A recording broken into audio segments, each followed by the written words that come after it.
the biodiversity, its concept, and along with that, the evolution of the biodiversity.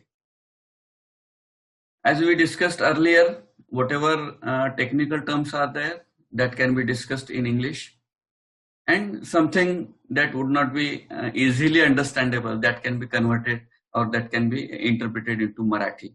So both ways we can discuss here about the today's class regarding concept, origin, and biodiversity. Concept, origin, and evolution of biodiversity.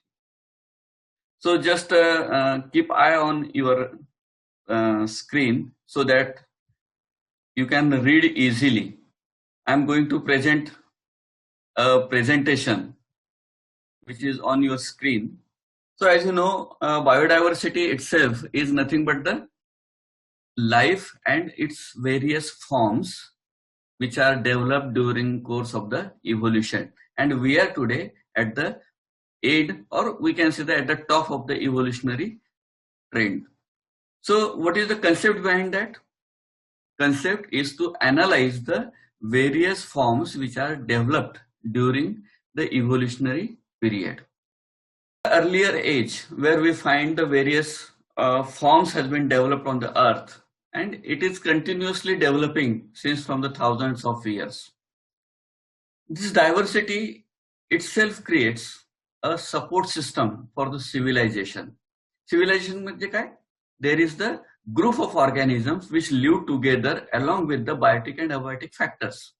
So that civilization is affected by the various system or various type of the factors on the earth, and this growth and this development is called the process of diversity development. As we know, the man is the most intelligent organism among all, and because of that we become the consumerist. What it indicates, consumerist means us, we are using all the remaining available resources on the earth, and because of that we can be considered as the consumerist. What negative effect taken place on these biological resources?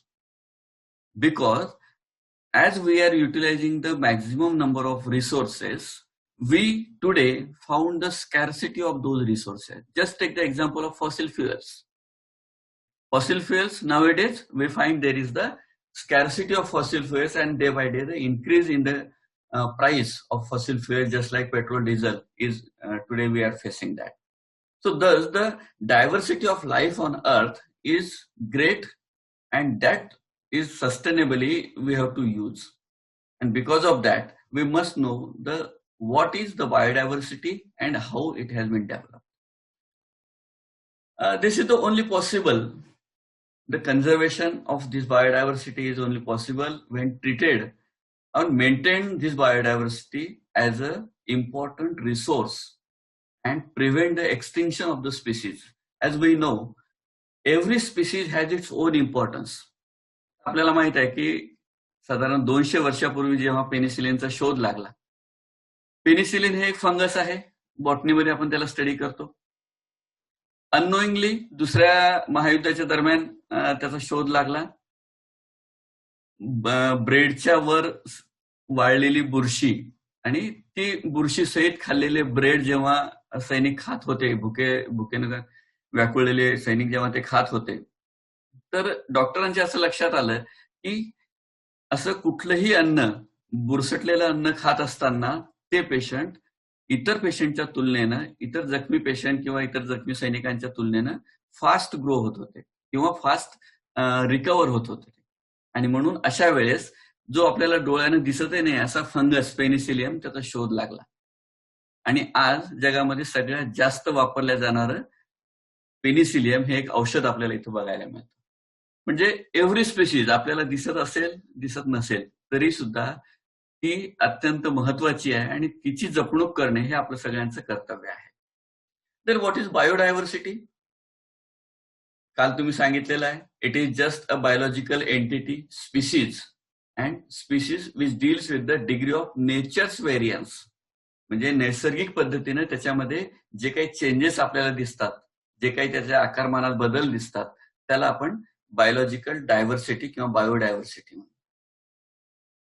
The variety can be studied at various levels, but there are 3 basic levels where we can see the genetic, species and community based biodiversity. This organization of the species, याची जी रचना केलेली आहे, this is the distinctive म्हणजे prominent आहे कशाच्या बाबतीत, plants आणि animal कम्युनिटीच्या बाबतीत, आणि त्यालाच दुसऱ्या फॉर्म मध्ये आपण त्याला म्हणत असतो it is the ecosystem. Ecosystem means where the plants and animals lives together in particular type of the environment. The life has initiated as a product of organic reactions and it is on the earth's mostly started with the development in the sea. समुद्रापासून त्याची सुरुवात आपल्याला झालेली दिसते. याच्यावर जर आपण असं एक नजर टाकली तर आपल्याला लक्षात येतं की evolution or the origin has been taken place gradually, हळूहळू त्याला करोडो वर्ष लागलेत.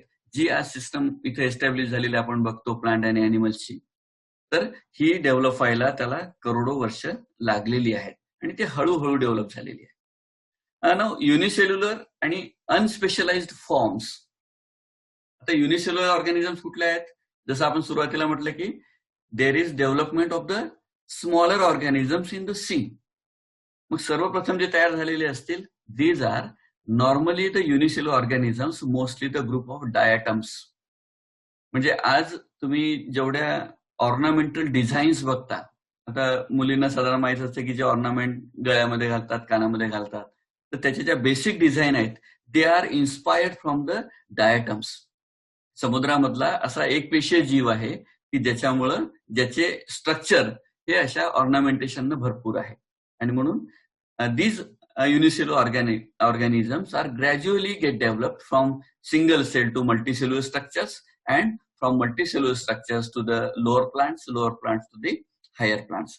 So gradually there is the evolution or development of the organism is taken place. Now this evolution is related to the ability of living. Evolution काय आहे, उत्क्रांती म्हणजे काय, it is the क्षमता, ability of the living organisms to adapt the changes to their environment. म्हणजे जो माणूस, जे ऑर्गॅनिझम बदलत्या काळासोबत, बदलत्या सिच्युएशन सोबत स्वतःला डेव्हलप करत जातो, ती प्रोसेस म्हणजे त्याची इव्होल्युशनची प्रोसेस आहे. माणूस ऍडव्हान्स्ड इव्हॉल्व्ड स्ट्रक्चर बनण्यामागचं कारण काय आहे, because of its brain he started the utilising the things. Previously it was only the physical appearances which can be used as a symbols for the communication, gradually verbal communications, and now we can express by various ways. So this is the evolution even in the mankind. This can be happened in the other things also, in plants and animals. The most species appears to have a lifespan extending over several millennia. म्हणजे हे काही एका क्षणात झालेले बदल नाही, म्हणजे कुठून तरी आला आणि पटकन मोठा झाला असं स्ट्रक्चर आपल्याला याच्यामध्ये बघायला मिळत नाही. It is the very slow process which has been taken millions of years, and because of that the evolution cannot be interpreted in short period of time. The adaptability of the organism is the main thing here. आणि जेव्हा तो असलेल्या हॅबिटॅटला जेव्हा adapt करतो, त्याच्यासोबत interact करतो, and after interaction there are slightly changes has been taken place in its genomic structure, and because of that they can form into a different structure. He gradual process आहे. तुम्ही आजही बघता की एखादं मूल जन्मलेलं तर व्हॉट्सअपवर व्हिडिओ येतो किंवा फोटो येतो की त्याला पाठीचा शेवटचा मनका त्याचा थोडासा वाढलेला आहे. बघितलेले आहेत अशा पद्धतीचे व्हिडिओ तुम्ही किंवा फोटोग्राफ्स. मग आपण त्याला म्हणतो की नाही नाही हे शेपटी सारखं दिसतंय बघ. So this tail type extension of that backbone it can be originated. So this indicates that the humans can be originated from the apes or from the monkeys. So such type of the reversion is also taken place in the various type of the organisms, and that can be observed in the nature till date. आणि म्हणून अशा पद्धतीनं evolve होत जाणं या प्रोसेसला आपण evolution म्हणतो. याच्यामध्ये काय होतं, फक्त ऑर्गन डेव्हलपमेंट, ऑर्गन रिडक्शन ह्याच प्रोसेस होतात का? नाही. देर is the change in the behavioural pattern also. आपण कसं वागतो, प्लांट कसे बिहेव करतात प्रत्येक सिच्युएशनला, तर त्या पद्धतीची जी डेव्हलपमेंट त्याच्यामध्ये होत जाते, that also link with their the different science is used for study such type of the developments known as the breeding biology, feeding patterns and migrations. तुम्हाला कधी प्रश्न पडला का, हजारो किलोमीटरवरून एखादा पक्षी उडत येतो, आपल्या त्या ओरिसामध्ये त्या चिल्का लेकला थांबतो काही दिवस, एखादा महिना, आणि तिथून परत पुन्हा त्या सायबेरियामध्ये जातो. thousands of kilometers he travels, but still he has the exact location where he has been left. तुम्हाला जर असं 1000 किलोमीटरवर सोडलं परत ये म्हणलं तर आता येऊ शकाल का तुम्ही? नाही. कारण आज तुम्ही येऊ शकाल, कदाचित तुमच्याकडे मॅप आहे, सगळ्या गुगल मॅप आहे, नेव्हिगेशन टेक्नॉलॉजी आहे, तुम्ही आले. पण ज्याच्याकडे काहीच नाही, ज्याचं brain it self is the navigation mechanism, त्याच्याकडे बघितल्यानंतर त्याचं इव्होल्युशन मात्र आपल्याला मार्क करण्यासारखं इथं दिसतं. So these are the trends has been developed since the last thousands of years. And ancient species become extinct due to the geological upheavals. हे काय असतं? 1993 मध्ये भूकंप झाला, चांगली बांधलेली घरं जमीनदोस्त झालीत. हा भूकंप फक्त 6.5 रिश्टर स्केलचा होता, 6.8 अराउंड. या भूकंपाच्या ऐवजी हा भूकंप जर 9 रिश्टर स्केलचा असता, 10 रिश्टर स्केलचा असता, तर काय झालं असतं? अक्षरशः आपली घरं जमिनीमध्ये गडप झाली असते. आणि मग अशा पद्धतीनं जेव्हा एखादी species due to such type of the earthquake has been buried off, तर काही स्पीशीज सडनली नष्ट झालेले आपल्याला दिसतात, and some are gradually has been extinct from the such type of the natural calamities. Because of this there are some empty patches has been developed. It has been called as a niches.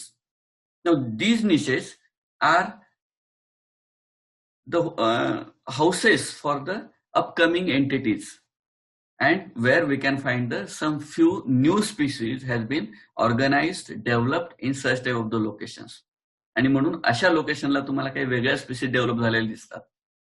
महाराष्ट्रातलं एक example तुम्हाला चांगलं माहित आहे, लोणार लेक सगळ्यांनी नाव ऐकलेलं असेल, बुलढाणा जिल्ह्यातलं. बिकॉज ऑफ दॅट पर्टिक्युलर काय म्हणतो आपण, उल्का. So because of that there is the formation of crater. This is the 3rd largest crater in the world because of that astronomical fallings. तर हे क्रेटर लेक जे आहे, तर तिथलं प्लांट्स, त्या तळ्यामध्ये वाढणाऱ्या वनस्पती किंवा तिथल्या पाण्याचा पीएच, ह्या सगळ्या गोष्टी वेगळ्या आहेत. आणि म्हणून अशा ह्या वेगळ्या लोकेशनला, because of such type of the different climatic conditions form due to the various factors, some new species may have been developed there. तर अशा याला आपण निशेस म्हणतो. It is very restricted areas where the typical type of the plants has been grown or the animals has been developed. The earth's ancient history has been the periods of the mega extinctions which have been followed by the periods of the formation of new species. तर अशा new species develop होण्यासाठी आपल्याला अनेक करोडो वर्ष गेलेले आहेत, and because of this the evolution is the very slow process. So during this recent past म्हणजे काय असते, आता आपण जेव्हा टेक्निकली बोलतो, बॉटनिकली जेव्हा आपल्याला बोलायचं आहे, जिओलॉजिकल स्केलमध्ये जेव्हा बोलायचं असते, तर रिसेंट पास्ट हा सुद्धा काही करोडो वर्षांचा असतो. ठीक आहे, म्हणजे रिसेंट पास्ट म्हटलं तर मागच्या 2 वर्षातली गोष्ट नाही. It may be of 1000 years back. ठीक आहे. So extinction due to such type of the activities can be taken place. पण now it is what happen, the human is the more consumer based utilizer of that resources, and because of that we are losing the various biodiversity patches because of the excessive use, or it has been deforested for the civilization purpose. Forest has been deforested. आणि अशा ह्या man-made calamities ज्या आहेत, and because of that we are also losing many type of the organisms since last 200, 300